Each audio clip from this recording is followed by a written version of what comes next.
ప్రస్తుతం మన భారతదేశం ప్రపంచంలో 5వ అతిపెద్ద ఆర్థిక వ్యవస్థగా ఉంది. ఇది 2027 లోపు జర్మనీ, జపాన్ని వెనక్కి నెట్టి 3వ స్థానానికి చేరుతుందని ఆర్థికవేత్తలు అంచనాలు వేస్తున్నారు. నిజంగా మన దేశ ఆర్థిక వ్యవస్థ అంత బలంగా ఉందా? ప్రజలందరూ ఈ అభివృద్ధిలో భాగస్వాములు అవుతున్నారా? ప్రజలకి ఈ అభివృద్ధిలో ఎంత వాటా దక్కుతుంది? హాయ్, నా పేరు బాలా, కుతూహలశాల నుండి. ఒక దేశ ఆర్థిక వ్యవస్థ బలంగా ఉందో లేదో తెలుసుకోవాలంటే కొన్ని సూచీలలో బలంగా ఉండాలి. అందులో ఒకటి నిరుద్యోగం. నిరుద్యోగ శాతం ఎంత తక్కువ ఉంటే ఆ దేశం అభివృద్ధి సాధిస్తుందని, అన్ని రకాలుగా బెటర్గా ఉందని భావించవచ్చు. ప్రజలకి చేతి నిండా ఎంత పని దొరికితే వస్తు సేవలు పెరిగి ఖజానాకి డబ్బులు వస్తాయి. కానీ భారతదేశంలో మాత్రం నిరుద్యోగం భయపెడుతూనే ఉంది. దేశంలో పేదరికం, ధరలు, నిరుద్యోగం ప్రధాన సమస్యలుగా ఉన్నాయి. పేద మధ్యతరగతి ప్రజల్లో తీవ్ర అసంతృప్తి ఉంది. స్వతంత్రం వచ్చినప్పటికన్నా ఆర్థిక అసమానతలు ప్రస్తుతం ఎక్కువ ఉన్నాయని లెక్కలు చెబుతున్నాయి. మరి మన రిజర్వ్ బ్యాంక్ ఆఫ్ ఇండియా ఏమో 2023 ఫైనాన్షియల్ ఇయర్లో 3.2% ఉద్యోగ అవకాశాలు ఉంటే 2024 ఫైనాన్షియల్ ఇయర్లో ఇవి 6% పెరిగాయని చెబుతుంది. 2024 ఫైనాన్షియల్ ఇయర్లో 4,67,00,000 ఉద్యోగాలు కల్పించామని కూడా చెప్తుంది. ఈ రెండు వాదనలలో ఏది కరెక్టు, ఏది వాస్తవం? ఈ మధ్య మీడియాలో వచ్చిన కొన్ని క్లిప్పులు మనకి సమాధానం ఇస్తున్నాయి. కాస్త ఓపికగా చూడండి.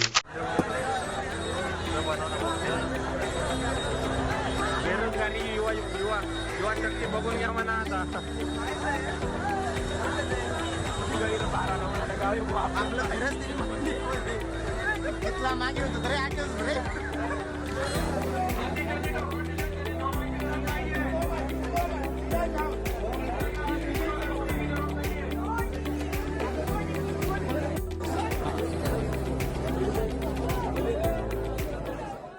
ఈ జనాన్ని చూసి ఏ గణేశుని నిమజ్జనానికి వచ్చిన జనం అనుకోకండి.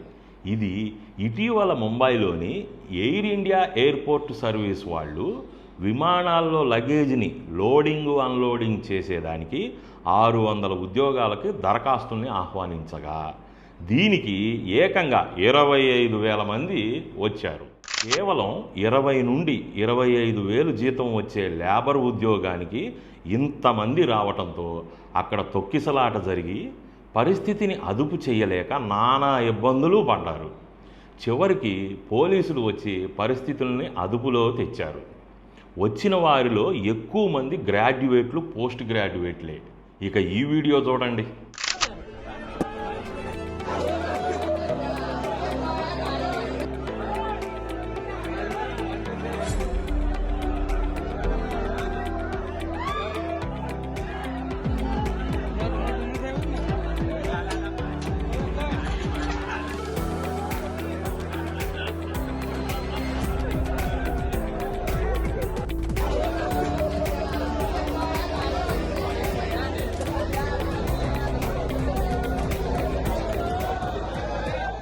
ఇది గుజరాత్లోని అంకలేశ్వర్లో ధర్మాక్స్ లిమిటెడ్ అనే కంపెనీ కేవలం 10 ఉద్యోగాలకి దరఖాస్తులకి ఆహ్వానిస్తే ఏకంగా 2,000 మంది దాకా వచ్చారు. పెద్ద తొక్కిసలాట జరిగి పోలీసులు వచ్చి కంట్రోల్ చేయాల్సిన పరిస్థితి వచ్చింది. మళ్ళీ ఈ మధ్యనే central for monitoring Indian economy విడుదల చేసిన నివేదికలో జూన్ 2024 నాటికి భారతదేశంలో నిరుద్యోగ రేటు 9.2% చేరింది.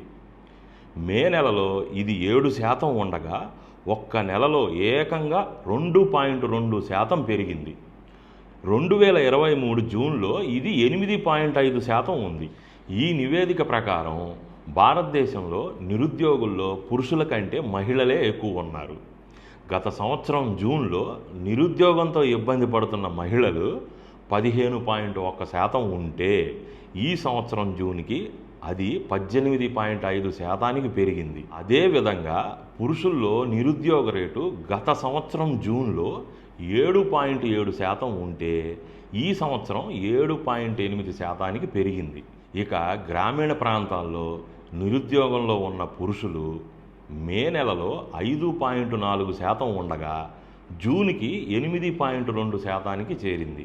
అదే సమయంలో గ్రామీణ ప్రాంతాల్లో మహిళలు 12% నుంచి 17.1%కి చేరారు. గ్రామీణ ప్రాంతాలలో పోల్చుకుంటే పట్టణ ప్రాంతాల్లో ఈ నిరుద్యోగ పెరుగుదల రేటు కొంచెం తక్కువగా నమోదయ్యింది. మే నెలలో 8.6% ఉండగా అది జూన్లో 8.9%కి చేరింది. లేబర్ పార్టిసిపేషన్ రేటు కొంచెం పెరిగింది. అంటే ఉద్యోగులు కానీ నిరుద్యోగులు కానీ 15 నుండి 64 సంవత్సరాల వయసు ఉన్నవారు పని కోసం వెతుకుతున్న వారి నిష్పత్తిని లేబర్ పార్టిసిపేషన్ రేటు అంటారు.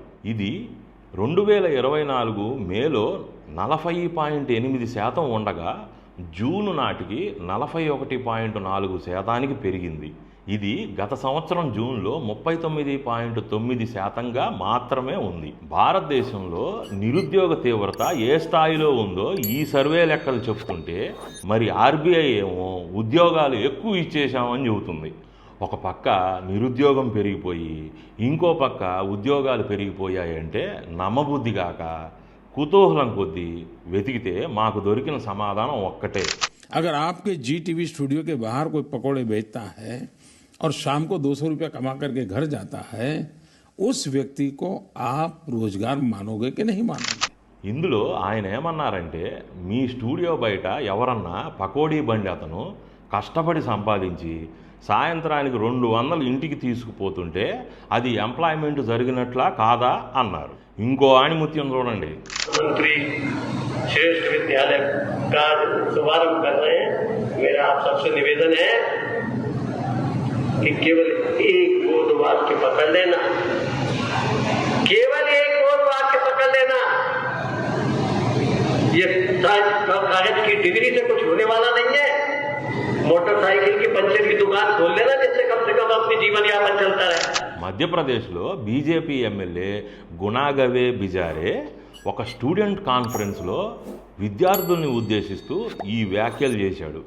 ఇందులో ఆయన ఏమన్నాడంటే, డిగ్రీ చేసి ఉపయోగం ఏంటి, పంచర్ షాపులు పెట్టుకోండి అంటున్నాడు. ఈ 2 వీడియోస్ చూస్తే అర్థమవుతుంది ఏంటంటే, ఆర్బీఐ చెప్పిన ఉద్యోగాలు పెరుగుదల నిజమే అని. ఇప్పుడు ఎక్కడ చూసినా ఫుడ్ కోర్ట్స్ కనపడుతున్నాయి. రోడ్ల మీద ఎక్కడ పడితే అక్కడ రకరకాల లైటింగ్స్తో సాయంత్రానికి టిఫిన్ బళ్ళు, బజ్జీల బళ్ళు వెలిసిపోయాయి. ఇదంతా వీళ్ళు కల్పించిన ఎంప్లాయ్మెంట్ అయితే వాళ్ళు చెప్పేది నిజమే కదా మరి. నీకు అర్థమవుతుందా? మన దేశ ఆర్థిక వ్యవస్థ 2027వ సంవత్సరానికి 3వ స్థానానికి చేరొచ్చు, లేదా ఇంకో 10 ఏళ్లకి 1వ స్థానానికి కూడా చేరొచ్చు. కానీ ఈ ఆర్థిక అభివృద్ధిలో ప్రజలకు ఒరిగేది ఏంటనేది కదా చూడాల్సింది.